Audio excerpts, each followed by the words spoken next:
నేను కాజీపేట పురుషోత్తం, విశ్రాంత జిల్లా అటవీ శాఖాధికారిని.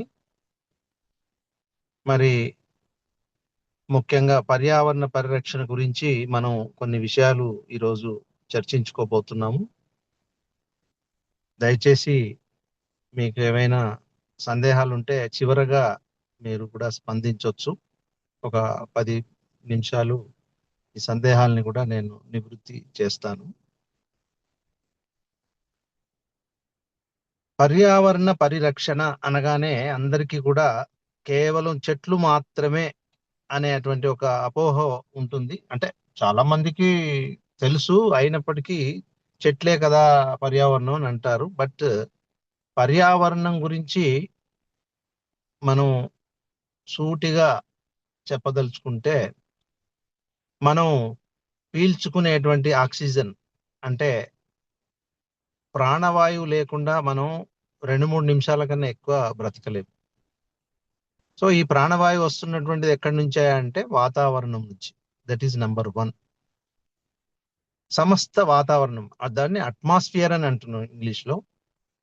ఇక అంటే ఈ ఆక్సిజన్ దాదాపు 3 నుంచి 4 కిలోల ఆక్సిజన్ మనం 24 అవర్స్ లో మనం పడుకున్నా లేచినా వాడుతున్నాం. ఇదంతా కూడా మనకు వాతావరణం నుంచి వస్తుంది.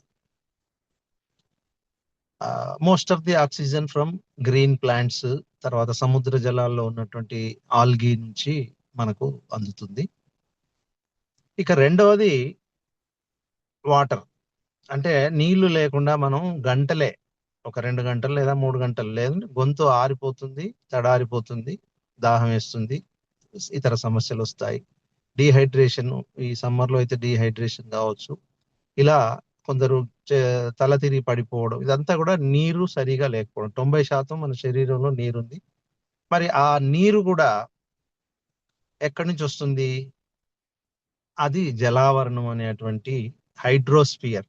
నదులు కావచ్చు, కుంటలు కావచ్చు, చెరువులు కావచ్చు, సముద్రం కావచ్చు, నీటి నిల్వలు కావచ్చు, ఇవన్నీ కూడా మనకు హైడ్రోస్ఫియర్ నుంచి వస్తుంది. కాబట్టి నంబర్ 2 ఈజ్ హైడ్రోస్ఫియర్. ఇంకా మూడవది ఆహారం. ఆహారం లేకుండా మనం కొన్ని రోజులు మాత్రమే జీవించగలం. మరి ఆహారం ఎక్కడి నుంచి వస్తుంది? భూమి నుంచి, అంటే నేల నుంచి వస్తుంది. వ్యవసాయం చేస్తున్న రైతులు మనకు అందిస్తున్నారు, మన అందరికి తెలిసిన విషయం. This is called lithosphere. దీన్నే భూ ఆవరణం అంటాం. ఇది మూడవది. ఇక ఈ వాతావరణము, జలావరణము, భూ ఆవరణము మన భూమి మీద మాత్రమే ఉంది. కాబట్టి వేరే గ్రహాల మీద ఏవో కొన్ని ఉన్నాయి. ఉంటే ఆక్సిజన్ ఉంటుంది, లేదంటే కొంత నీరు ఉంటుంది, కొంత మట్టి ఉంటుంది. కానీ అన్ని కలిసి ఉన్నటువంటిది మాత్రం మన భూగృహము మాత్రమే. అందుకే మనం మాత అన్నాం, భూమాత అన్నాం. మరి ఈ 3 ఆవరణలు కలిస్తే ఏర్పడ్డది ఈ భూగృహం మీద ఏంటయ్యా అంటే జీవావరణం. That is plants and animals. మొక్కలు మరియు జంతువులు కలిస్తే జీవావరణం, దట్ ఈస్ బయోస్పియర్. సో పర్యావరణం అంటే ఏదో ఒక చెట్లని కాదు, ఒక నీళ్ళని కాదు, ఒక రాళ్ళని కాదు, ఒక మట్టిని కాదు, జీవులు అని కాదు, పశుపక్షులని కాదు. ఇవన్నీ కలిస్తేనే, ఈ 4 ఆవరణలు కలిస్తేనే దట్ ఈస్ పర్యావరణం. ఒక రూమ్ కి, ఒక గదికి 4 మూలలు ఏ విధంగా ఉంటాయో, ఒక 4 పిల్లర్స్ ఏ విధంగా అయితే ఉంటాయో, ఇవి 4 పిల్లర్స్ కంపల్సరీ. ఇంకొకటి క్రయోస్పియర్ అని కూడా ఉంటుంది. క్రయోస్పియర్ అంటే మంచు పర్వతాలు, మంచు గ్లేషియర్స్, స్నో, ఇవన్నీ కూడా క్రయోస్పియర్. కానీ దానికి అంత ప్రాముఖ్యత కాకుండా మనం ఈ 4 ఆవరణని గుర్తుపెట్టుకుంటే బాగుంటుంది. మనకు కాలుష్య బారిన పడుతున్నటువంటి ఈ 4 ఆవరణలే. వాతావరణ కాలుష్యం అవుతుంది వాహనాల వలన, వాహనాలు వదిలే ఉద్గారాల వలన, పరిశ్రమలు వదిలే ఉద్గారాల వలన, తర్వాత కాల్చడం ద్వారా, వరి గడ్డిని కాల్చడం ద్వారా కావచ్చు, చెత్తను కాల్చడం ద్వారా కావచ్చు, మీథేన్ ఏర్పడడం, ఇట్లాంటి అవి. తర్వాత గ్రీన్ హౌస్ గ్యాసెస్ మనందరికీ తెలుసు ఏ విధంగా ఈ గ్రీన్ హౌస్ గ్యాసెస్ మరి మనకు ఓజోన్ లేయర్ ను, మనల్ని రక్షిస్తున్న ఓజోన్ లేయర్ ను కూడా పంక్చర్ చేసి, O3, ఆక్సిజన్ 3 పరమాణువులు ఉన్న ఆక్సిజన్ లో ఒక పరమాణువును చీల్చి దాన్ని ఆ, పక్కకు జరిపి ఆక్సిజన్ ని దాన్ని తేలికపరిచి అక్కడ పంక్చర్ చేసి రంధ్రం ఏర్పడడం వలన మనకు అల్ట్రా వైలెట్ రేడియేషన్ వస్తున్న విషయం కూడా మనందరికీ తెలుసు. సో ఇటు వాతావరణ కాలుష్యం, మరి జలావరణంలో నీరు అడుగడుగున కాలుష్యం, చెరువులు కాలుష్యం, బోర్లు కాలుష్యం. ఎందుకంటే పరిశ్రమల నుంచి వచ్చినటువంటి ఉద్గారాలన్నీ మళ్ళీ గ్రౌండ్ వాటర్ కు చేరుతున్నాయి. మనకు కాలువల ద్వారా మురికి నీళ్లు కావచ్చు, సాలిడ్ వేస్ట్ కావచ్చు, చెత్త చెదారము, మనం కెమికల్స్, ఇవన్నీ కూడా పోయి మళ్ళీ ఎక్కడ కలుస్తున్నాయి అంటే మనం వాటర్ లో కలుస్తుంది. మీరు ఒక్కసారి పరిశీలించినట్టయితే మన దగ్గర ఉన్న జలాశయాలు, వడ్డేపల్లి చెరువు కావచ్చు, పెద్ద వడ్డేపల్లి, చిన్న వడ్డేపల్లి చెరువు కావచ్చు, భద్రకాళ చెరువు కావచ్చు, ప్రతి చెరువులో రకరకాల హార్డ్ మెటల్స్, రకరకాల కాలుష్యకారకమైనటువంటి రసాయనాలు కలుస్తున్నాయి. దాన్ని మరి అంటే ఇవన్నీ ఎందుకు చెప్తున్నా అంటే దీన్ని మనం ఏం చేయాలి అనే దాని గురించి నేను ఇవన్నీ చెప్తున్నాను. ఇట్లా నీళ్లను కూడా మనం నాశనం చేసుకుంటాం. మనం అనుకుంటున్నాం నా బోర్ నాకుంది, నా బావి నాకుంది అనుకుంటున్నాం, కానీ ఆ బావిలోకి చేరుతున్న నీరు, బోర్లోకి చేరుతున్న నీరు ఎక్కడి నుంచి వస్తుంది అంటే మళ్ళీ భూగర్భ జలాలు ఏవైతే కలుషితం అవుతున్నాయో అక్కడి నుంచి హార్డ్ మెటల్స్ వస్తున్నాయి. అందుకే ఎక్కువ ఫ్లోరిన్ కాంటెంట్ పెరగడము, ఫ్లోరోసిస్ రావడము, ఇవన్నీ జరుగుతుంది. మరి రెడ్మీ నోట్ శ్రీనివాస్ గారు మీరు వీడియో ఆఫ్ చేసుకోండి. క్లాస్ ఉంటే క్లాస్ వినండి, పడుకుంటున్నారు.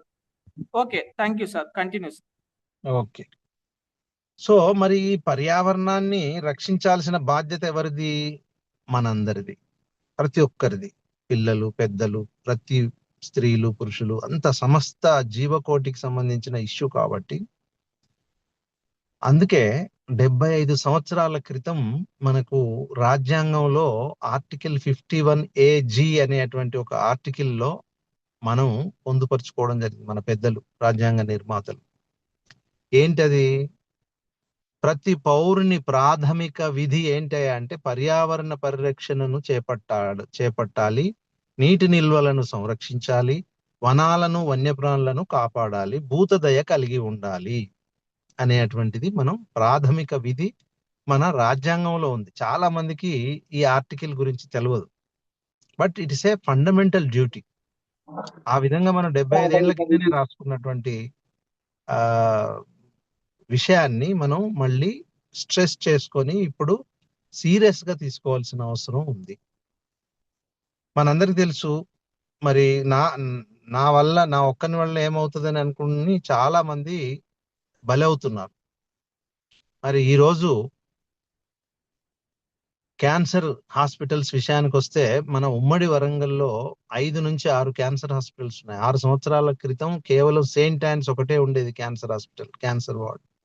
ఈ రోజు మరి ప్రతిమ ఉంది, రిలీఫ్ ఉంది, బన్నీ ఉంది, ఒమేగా, తర్వాత యశోద, మెడికవర్, ఇలా విపరీతమైనటువంటి అంటే క్యాన్సర్ హాస్పిటల్స్ తో పాటు క్యాన్సర్ పేషెంట్స్ సంఖ్య కూడా పెరుగుతుంది. కారణం ఏంటంటే కాలుష్యం, వాతావరణ కాలుష్యంతో లంగ్స్ కు సంబంధించినటువంటి క్యాన్సర్స్, తర్వాత నీటి కాలుష్యంతో కిడ్నీస్ కు సంబంధించిన క్యాన్సర్స్, ఇంటెస్టైన్ సంబంధించిన, తర్వాత ప్యాంక్రియాస్ సమస్యలు, అలాగే ఆహారంలో మనం రకరకాల కల్తీ కలవడము, పాలల్లో కల్తీ, నీళ్ళల్లో కల్తీ, ఆహారంలో కల్తీ, రంగులు, రసాయనాలు, అన్ని ఏవైతే అనవసరమైనటువంటి ఉన్నాయో వీటిని అన్నిటిని కూడా కలిపి మనల్ని మనమే, అంటే సూసైడ్ అంటారు దీన్ని, మనం ఒక ఆత్మహత్య సదృశ్యం లాగా మనల్ని మనం మెల్లమెల్లగా స్లో పాయిజన్ లాగా చంపుకుంటున్నటువంటి పరిస్థితిని ప్రస్తుతం మనం చూస్తున్నాం. దానికి నిదర్శనం మరి ఇప్పుడు క్యాన్సర్ హాస్పిటల్స్ పెరగడమే. వీటన్నిటికీ సంబంధించే మరి పర్యావరణ పరిరక్షణ మనల్ని చేపట్టాలి. ప్రతి ఇంటి నుంచి ఈ కార్యక్రమం మొదలు కావాలి. Charity should start from home. ఏదో చెప్పడం కాదు, ఇలా సమావేశాల్లో చెప్పడం కాదు.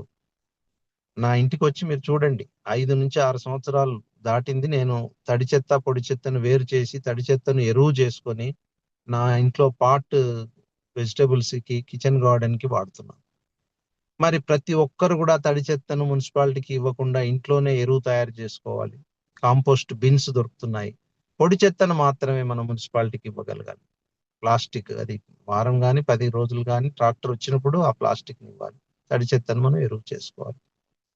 చెట్లను పెంచాలి అనేది కూడా మనందరికి తెలిసిన విషయమే. సరే, అది చెప్తాను నేను మెల్లగా. అలాగే రెండవ ముఖ్య అంశం ఏంటంటే, మన ఇదే రాజ్యాంగంలో ఆర్టికల్ 51AH ఇంకొక ఆర్టికల్, ఈ ప్రాథమిక విధి ఏం చెప్తుంది?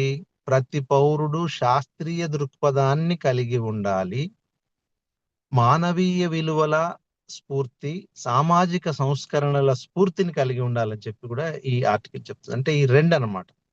Be scientific in your temper and be ready to protect your environment. ఈ రెండు మన రాజ్యాంగంలో 75 ఏళ్ల కిందనే రాసుకున్నాము. ఇప్పటికీ కూడా వాటిని పట్టించుకున్న వాళ్ళు చాలా మంది లేరు, కొంతమంది పట్టించుకుంటున్నారు.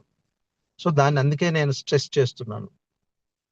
ప్రతిదాన్ని ప్రశ్నించండి, ప్రతిదాన్ని హేతుబద్ధంగా ఆలోచించండి. మరి ఈ రోజు పిల్లలు తాగేటువంటి శీతల పానీయాలు ఏవైతున్నాయో, అన్ని 100కి 100 శీతల పానీయాలు they are unfit to drink.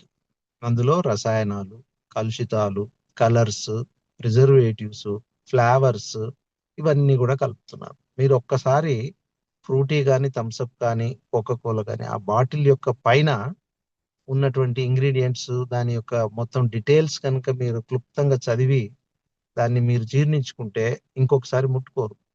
దానిలో ఏముంది? Artificially flavoured, contains no fruit juice, తర్వాత preservatives added, class 2 colours added, ఇలా మనకు వస్తుంటాయి. సో ఇవన్నీ చదివిన తర్వాత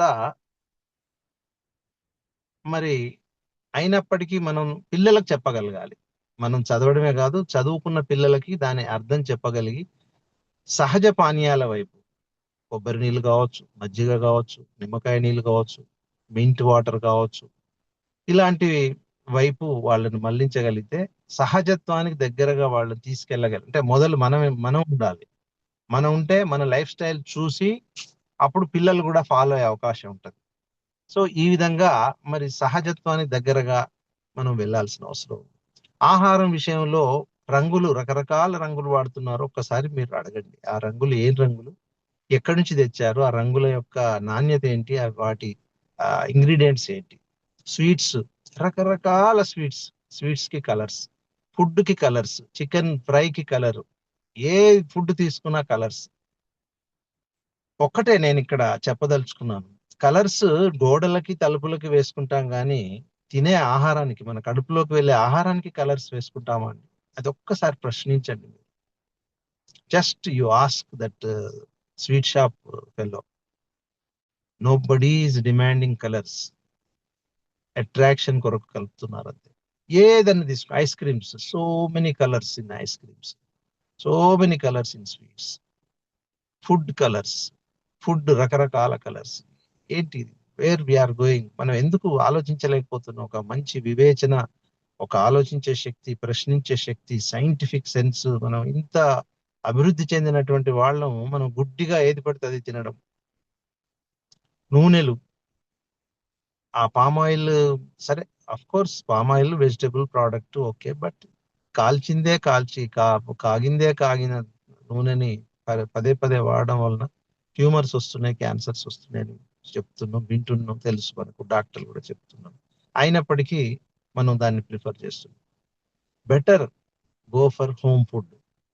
packed food, packaged food, preserved food avoid చేయండి. This is what we have to follow and we should be model for others.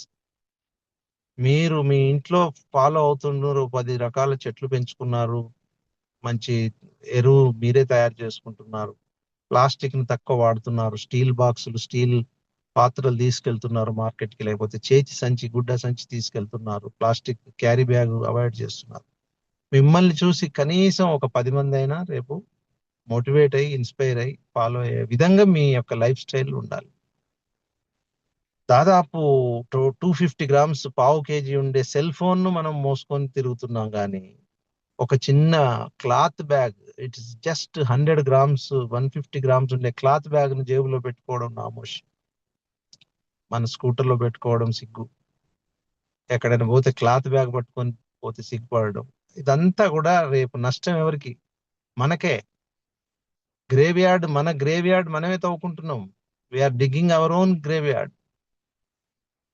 ఇది గమనించాల్సిన అవసరం ఉందని చెప్పి ఈ సందర్భంగా తెలియజేస్తున్నా. మరి మనకు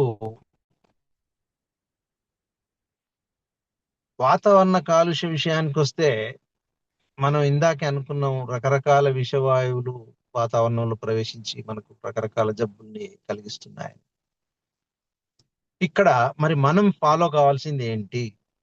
ఫస్ట్ థింగ్, మన సెన్సరీ ఆర్గాన్స్ మనం కాపాడుకోవాల్సిన అవసరం. చాలా డెలికేట్ ఆర్గాన్స్ మనకు బాడీలో ఏంటి అంటే మనకు నాస్ట్రిల్స్, చెవులు, తర్వాత శరీరం, చర్మము, ఇవన్నీ కూడా మనకు సెన్సరీ ఆర్గాన్స్. వీటి మీదనే ఫస్ట్ పొల్యూషన్ ఎఫెక్ట్ పడుతుంది. కాబట్టి వీటిని కాపాడుకోవాలి. మాస్క్, కరోనా టైంలోనే మాస్క్ వాడాము, అప్పుడే సరిపోయింది వైరస్, ఇప్పుడు వైరస్ లేదు కదా అనుకోకండి. Mask is must nowadays. Every time you have a mask. Cotton మాస్క్లు కొనండి 10, వాటినే పిండుతూ వాడుతూ ఉండండి. Don't go for use and throw masks. Mask వాడకుండా మీరు 2 వీలర్ మీద బయట ఒక 1 అవర్ డ్రైవ్ చేసినా కూడా వరంగల్లో 10 సిగరెట్స్ యు ఆర్ స్మోకింగ్. ఇది శాస్త్రవేత్తలు కనిపెట్టినటువంటి అంశం ఏంటంటే, ఈ పట్టణాల్లో ముఖ్యంగా వెహికల్ పాపులేషన్ ఎక్కువ ఉన్న దగ్గర 10 సిగరెట్లు తాగినంత కార్బన్ మోనాక్సైడ్ మనం పీల్చుకుంటున్నాము మాస్క్ లేకపోతే. So mask is must. మరి శబ్ద కాలుష్యం విషయానికి వస్తే డీజే సౌండ్స్ మన చెవులు వినగలిగిన వినికిడి శక్తి ఏది? 20 డెసిబుల్సే. 20 డెసిబుల్స్ దాటితే చెవులు మనకు గిల్లుమంటాయి. అటువంటిది DJ sound, it is almost all equal to jet కన్నా ఎక్కువ. జెట్ స్పీడ్ లో జెట్ వచ్చే సౌండ్ ఏదైతుందో అది 200 డెసిబుల్స్ ప్లస్ ఉంటుంది. ఇక్కడ డీజే సౌండ్ కూడా 200 డెసిబుల్స్ దాకా ఉంటుంది. మీరంతా వినే ఉంటారు, డీజే సౌండ్ లో పెళ్లి కొడుకే హార్ట్ అటాక్ తో చనిపోయాడని, వాడి పల్పిటేషన్ పెరిగి బీపీ పెరిగి చనిపోయాడని, కొందరికి తలనొప్పులు, వాంతులు అవుతున్నాయని, ఇవన్నీ వింటున్నాం. అయినా కూడా డీజేని వదలట్లేదు. Craze, people are very craze to dance and to enjoy for the DJ. It's not required. ఆలోచించాలి, మరి యంగ్ జనరేషన్ ఆలోచించాలి. వేర్ వీఆర్ గోయింగ్? అవసరమా? Is it necessary? Is it the real enjoyment అనేది ఆలోచించాలి. మరి ఎంత నష్టం, మన చెవులు నాశనం అవుతున్నాయి, చెవులు గిల్లుమంటున్నాయి. Bullet sound, it's a craze. Bullet విపరీతమైనటువంటి ఆ సైలెన్సర్ లో ఎటువంటి ఏం లేకుండా పక్క నుండి అంత సౌండ్ తో వెళ్తుంటే కొంతమంది పెద్దవాళ్ళు, ముసలి వాళ్ళు అయితే ఉలిక్కిపడి పడిపోతున్న సందర్భాలు ఉన్నాయి. యాక్సిడెంట్స్ అవుతున్నాయి. ఇవన్నీ నిరోధించాల్సిన అవసరం మరి యువత మీద ఉంది. యువత ఆలోచించాల్సిన అవసరం ఉంది. అలాగే మరి ఆహారం విషయానికి వస్తే బయట ఆహారాన్ని మానివేసి ఇంట్లో హాట్ ఫుడ్ తీసుకోవడం మొదలు పెట్టాలి. వాటర్ విషయానికి వస్తే everybody should carry a water bottle. సిగ్గుపడకూడదు, మన వాటర్ బాటిల్ మనమే పట్టుకొని తిరగాలి. ఎక్కడికి పోతే అక్కడ ఒక స్టీల్ వాటర్ బాటిల్ పెట్టుకోండి. బయట వాటర్ తాగకండి, ఎందుకంటే you don't know the source of that water. అది మురికి నీళ్ళ నుంచి వస్తుందా, అందులో సాల్మోనెల్లా ఉందా, లేకపోతే ఎంటమీబా ఉందా, లేకుంటే ఏమేమి ఉన్నాయి అందులో, బ్యాక్టీరియా ఏముంది అనేది మనకు తెలియనప్పుడు మనకు డిసీజెస్ వస్తాయి. గ్యాస్ట్రైటిస్ వస్తుంది, తర్వాత టైఫాయిడ్ వస్తుంది, రకరకాల జబ్బులు మనకు వస్తున్నాయి.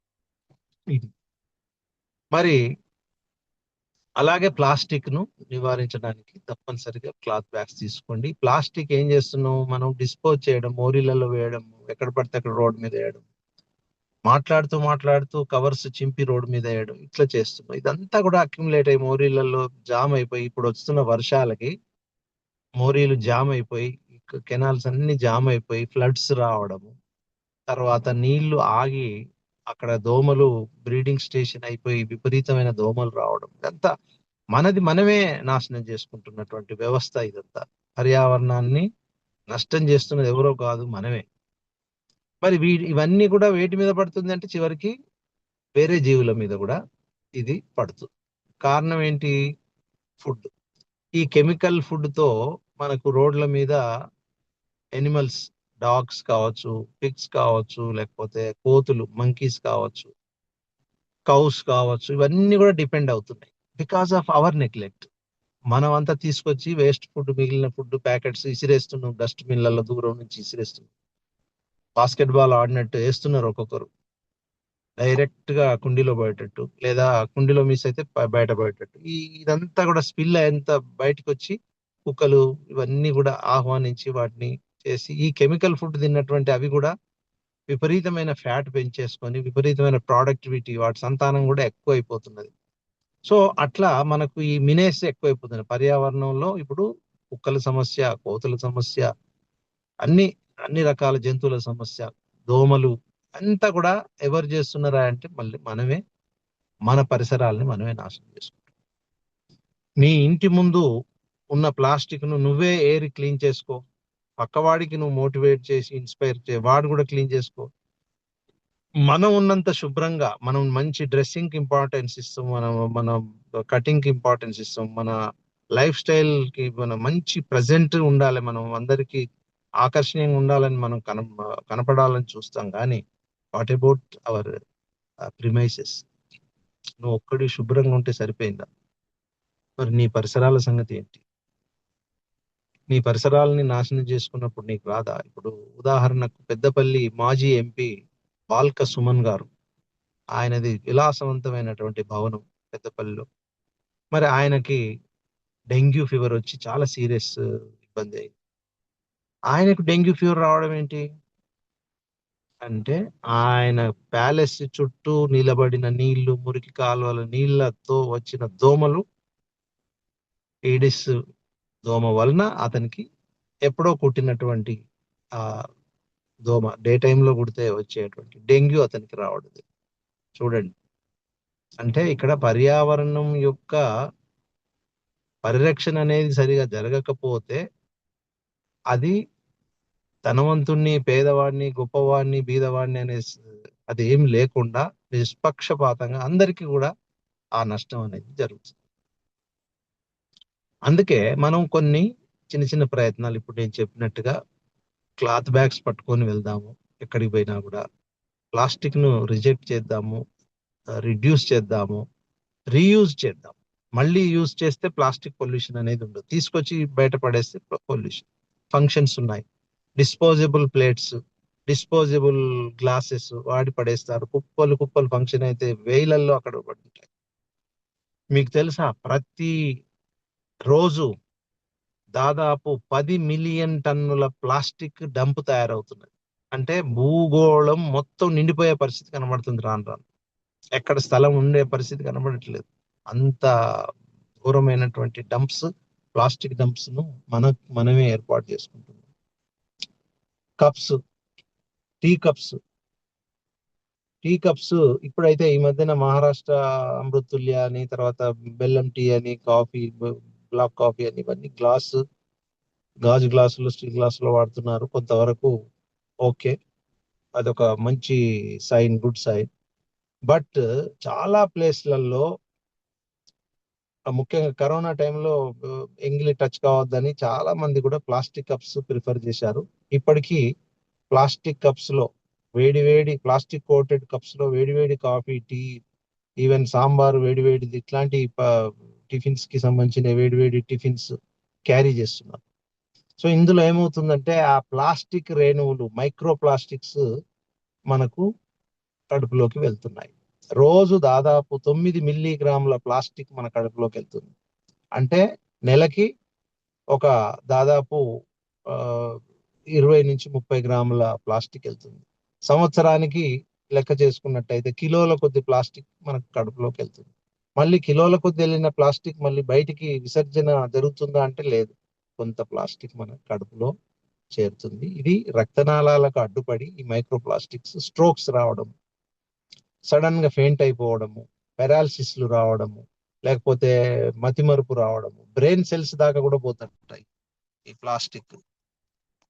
సో ఈ ప్లాస్టిక్ రేణువులు మన కడుపులోకి వెళ్ళి క్యాన్సర్ కారకంగా ట్యూమర్స్, మెలైన్ ట్యూమర్స్ అంటే ఆ, దుష్ప్రభావాన్ని కలిగించేటువంటి ట్యూమర్స్ ను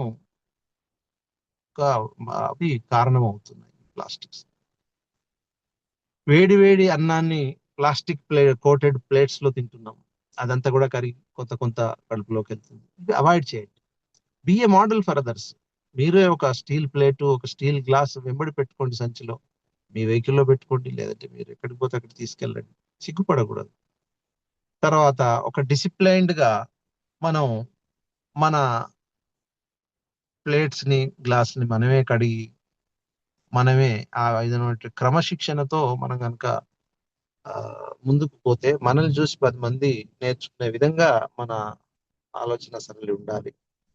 ఇకపోతే మరి మనం ఇంకేం చేయగలం? మనం ఇంట్లో వంటింటి పెరటి తోటల్ని పెంచుకోవచ్చు. ఇంటి పైన మిద్దె తోటల్ని పెంచుకోవచ్చు. Terrace gardens, potted vegetable garden పెంచుకోవచ్చు. పాట్స్లలో మట్టి ఎరువు వేసుకొని ఇంట్లోనే మనం ఎరువు తయారు చేసుకుంటాం కాబట్టి దాన్ని మనం వాడుకోవచ్చు. మొక్కలు నాటండి. తప్పనిసరిగా ఇల్లు అన్నప్పుడు ఇంటి ముందు నీడనిచ్చే మొక్కలు, ఇంట్లో పండ్లనిచ్చే మొక్కలు కంపల్సరిగా ఉండాలి. ఇప్పుడు మన అబ్దుల్ కలాం గారు చెప్పినటువంటి చిన్న కోటు మీకు చెప్తాను. ఆయన ఏమన్నాడు? నేను ఒక ఆ పక్షిని పెంచాను. ఆ పక్షి కొన్ని రోజులుండి ఎగిరిపోయింది. నేను ఒక ఉడతను పెంచాను. అది కూడా కొన్ని కొన్ని నెలలుండి పారిపోయింది. అప్పుడు నేను బాగా ఆలోచించి ఒక పండ్ల చెట్టును పెంచాను. అప్పుడు ఆ రెండూ తిరిగి వచ్చి చేరాయి అని అన్నాడు. అంటే దీని అర్థం ఏంటి? జంతువులు 4B అంటాం. 4B అంటే బీస్. బీస్ అంటే తేనెటీగలు కావచ్చు, వేరే ఈగలు కావచ్చు. బర్డ్స్ పక్షులు. తర్వాత బటర్ఫ్లైస్ సీతాకోక చిలుకలు. తర్వాత బీస్ట్స్ అంటే ఎనిమల్స్, ఈ మన ఉడతలు కావచ్చు, రకరకాల అవి ఉన్నాయి కదా అవి.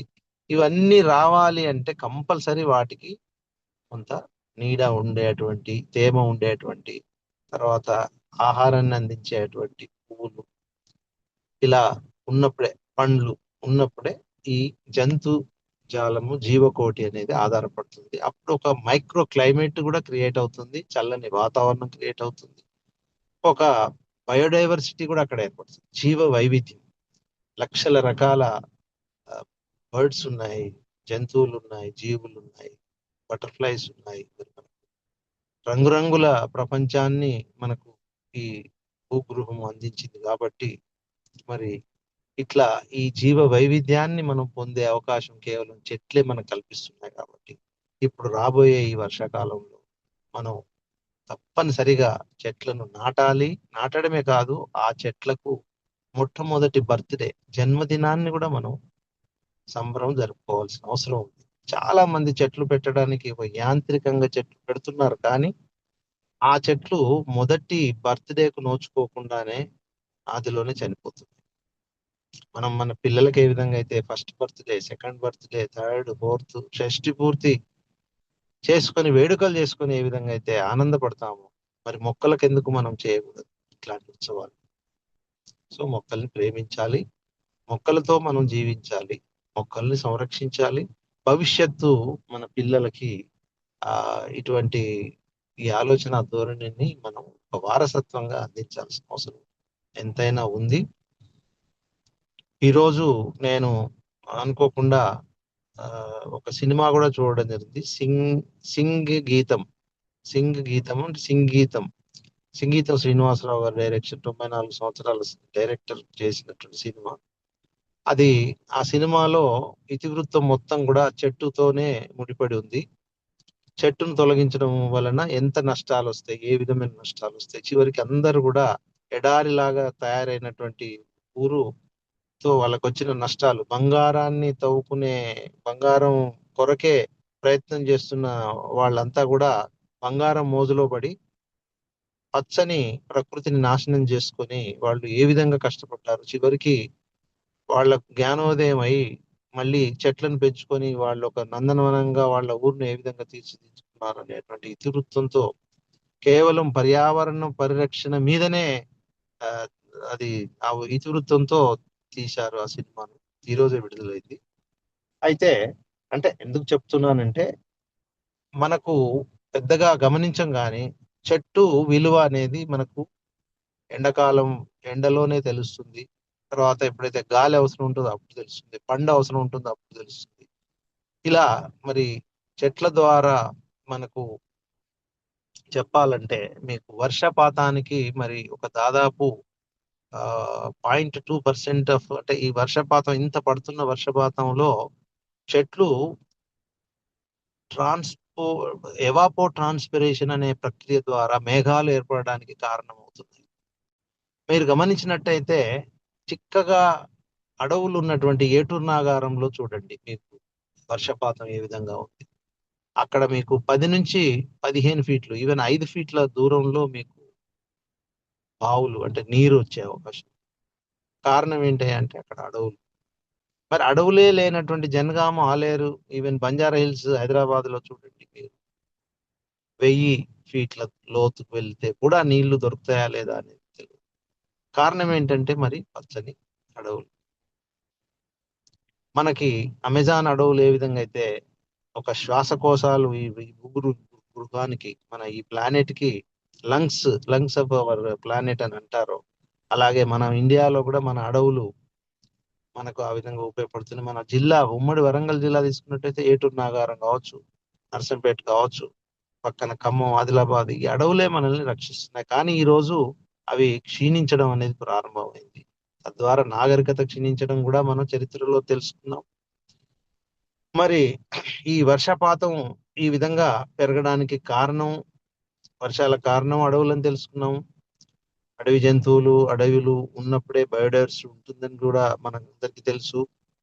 ముఖ్యంగా ఈ అడవుల చుట్టూ రైతులకు మంచి నీటి సౌకర్యము, భూగర్భ జలాలు ఉంటాయని కూడా మనందరికి తెలుసు. మరి ఇంకొక విషయము మనకు దాదాపు 100 సెంటీమీటర్ల వర్షపాతం పడుతుంది. 1 మీటర్ అంటే దాదాపు 1000 mm రెయిన్ఫాల్ వస్తుంది మన ఏరియాలో. మరి భూగర్భంలో ఎంత ఎనుగుతుందా అంటే ఓన్లీ 10%. Only 10%, 100 mm. ఈ 10 సెంటీమీటర్స్ వర్షం మాత్రమే ఈ భూగర్భానికి 90% భూగర్భ జలాలు నదుల్లో కలిసి సముద్రంలో కలుస్తుంది. మనం దాన్ని ఆపుకోలేని పరిస్థితి. దీనికి మనం ఏం చేయాలి? మట్టి కూడా కొట్టుకుపోతుంది. ఒక 500 సంవత్సరాలు, ఒక ఇంచు మట్టి తయారు కావడానికి 500 సంవత్సరాలు పడుతుంది. అటువంటి మట్టి ఒక జడివానతో కొట్టుకుపోతుంది. దాన్ని కొట్టుకుపోకుండా ఆపేది ఎవరు? పచ్చని చెట్లు, గడ్డి లేదా వృక్షజాలం, అడవి. ఇది గమనించాల్సినటువంటి అంశం. మరి ఇలాంటి పరిస్థితిలో మరి మనం ఏం చేయొచ్చు? మన ఇంట్లో తప్పనిసరిగా ఒక సోకింగ్ పిట్, ఒక ఇంకుడు గుంతను మనం ఏర్పాటు చేసుకోవాలి. ఇంకుడు గుంత ఎలా? గూగుల్లో మీరు సెర్చ్ చేస్తే ఇంకుడు గుంత వివరాలు ఉంటాయి. ఒక 6 ఫీట్ల లోతు, 6 ఫీట్ల వెడల్పు, 6 ఫీట్ల పొడవు తవ్వి ఫస్ట్ ఒక ఫీట్ 40 mm కంకర వేయడం, మళ్ళీ ఒక ఫీట్ 20 mm, తర్వాత 10 mm ఇట్లా మందంగా ఉన్నటువంటి రాళ్ళను వేసుకుని పైన ఇసుక వేసుకుని టోటల్ క్లోజ్ చేసేసి దాన్ని మనం ఇంకుడు గుంతగా అంటే మన బోర్కు సమీపంగా మనం ముఖ్యంగా ఈశాన్యంలో మనం వాటర్ అవుట్లెట్ పెడతాం కాబట్టి నైరుతి పైనుంచి ఎత్తు నుంచి డాబా మీద వచ్చిన నీళ్ళన్నీ మనకు ఈశాన్యంలో ఇనికే విధంగా ఈశాన్యంలో బోరు వేస్తారు జనరల్ గా కాబట్టి బోర్లోకి రీఛార్జ్ అయ్యే అవకాశం ఉంటుంది. అట్లా మరి నా ఇంట్లో నా బోరు ఈ సమ్మర్ లో ఎప్పుడు కూడా ఇబ్బంది పెట్టలేదు. ఆ, ఈ సోకింగ్ పిట్ లేకముందు కొంత ఇబ్బంది జరిగేది. ఇవన్నీ కూడా మనం ఇది సైంటిఫిక్ అన్నమాట. దీన్ని ఒక శాస్త్రీయ విశ్లేషణతో మనం గమనించుతూ మనం ఆ పద్ధతిలో పర్యావరణ హితంగా eco friendly idea solar panelling, electricity కొరకు సోలార్ పెట్టుకోండి, సబ్సిడీ సోలార్. ఇట్లా మరి ఎలక్ట్రిక్ వెహికల్స్ వాడడం కావచ్చు, లేదా తక్కువ దూరాలకు సైకిల్ మీద వెళ్ళడము, కార్ పూలింగ్ చేసుకోవడము, కార్లో కంపల్సరీగా 4-5 కలిసి వెళ్ళడం, ఇట్లాంటి కొన్ని మనం ఫాలో అవుతూ ఇతరులకు మనం ఒక సందేశాన్ని అందించగలిగినప్పుడు తప్పనిసరిగా మరి పర్యావరణ పరిరక్షణ అనేది జరుగుతుంది. భవిష్యత్తు చిన్నారులకు మనం ఒక మంచి బంగారు భవిష్యత్తును, చక్కటి పర్యావరణాన్ని అందించాల్సిన అవసరం ఉంది. ఈ సందర్భంగా తెలియజేస్తూ మరి ఏవైనా మీకు సందేహాలు ఉంటే కూడా మీరు ఇంటరాక్ట్ కావచ్చు ఒక 5-10 నిమిషాలు.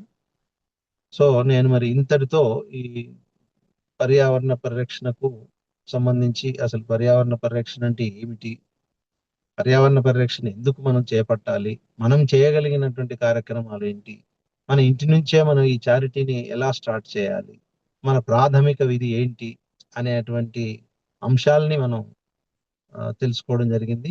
సో ప్లాస్టిక్ ను మనం నిరోధిద్దాం, తగ్గిద్దాం, మళ్ళీ మళ్ళీ వాడదాం ఒకవేళ ఉంటే మంచి దొడ్డు ప్లాస్టిక్ ని. ఈ విధంగా మనం స్టీల్ బాటిల్ కూడా మనం ఎక్కడికి వెళ్ళినా ఒకటి వాటర్ బాటిల్ తీసుకెళ్దాం. ఇంట్లో కూడా ఈ వాతావరణాన్ని మనం ఏర్పాటు చేసుకొని మనం చెట్లను పెంచాలి, సంరక్షించాలి. వచ్చే ఈ వర్షాకాలంలో తప్పనిసరిగా మీరు పెరటి తోటలను పెంచుకొని కూరగాయలు, రసాయనిక ఎరువులు వేస్తున్నటువంటి కూరగాయలు కాకుండా ఇంట్లో మీరు తాజా కూరగాయలు, రసాయన రహిత సేంద్రియ సాగుతో మన ఎరువుతో మనమే కూరగాయల్ని సాగు చేసుకునే విధంగా మనం ముందుకెళ్లాల్సిన అవసరం ఉందని చెప్పి తెలియజేస్తూ ఇంతటితో నా ఈ ప్రజెంటేషన్ నేను